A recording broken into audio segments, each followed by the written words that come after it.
سورہ قمر کا تعارف۔ مقام نزول سورہ قمر اس آیت سیہزم الجمع کے علاوہ مکیہ ہے۔ اس صورت میں 3 رکوع اور 55 آیتیں ہیں۔ قمر نام رکھنے کی وجہ، عربی میں چاند کو قمر کہتے ہیں۔ اس صورت کی پہلی آیت میں چاند کے پھٹ جانے کا بیان کیا گیا ہے، اسی مناسبت سے اس کا نام سورہ قمر رکھا گیا ہے۔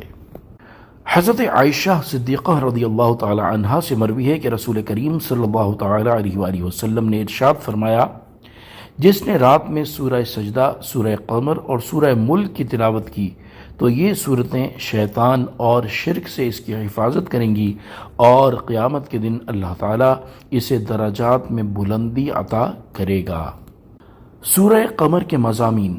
اس صورت کا مرکزی مضمون یہ ہے کہ اس میں اللہ تعالیٰ کی وحدانیت، نبی کریم صلی اللہ تعالیٰ علیہ وآلہ وسلم کی رسالت اور قرآن مجید کی صداقت وغیرہ اسلام کے بنیادی عقائد کے بارے میں بیان کیا گیا ہے۔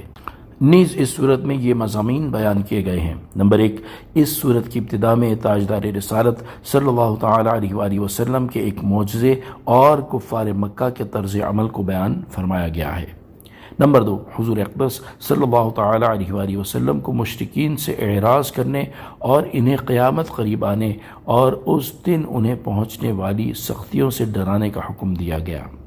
نمبر 3، حضور پر نور صلی اللہ تعالیٰ علیہ وآلہ وسلم کی تسلی کے لیے اختصار کے ساتھ سابقہ امتوں میں سے حضرت نوح علیہ السلام کی قوم، قوم عاد، قوم ثمود، حضرت لوط علیہ السلام کی قوم اور فرعون کی قوم کے حالات اور ان کا انجام بیان کیا گیا، اور کفار قریش کو مخاطب کر کے ان امتوں کے انجام سے ڈرایا گیا ہے۔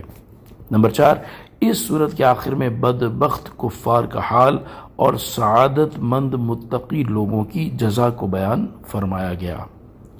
صلو علی الحبیب صلی اللہ تعالی علی محمد صلی اللہ تعالی علیہ وآلہ وسلم۔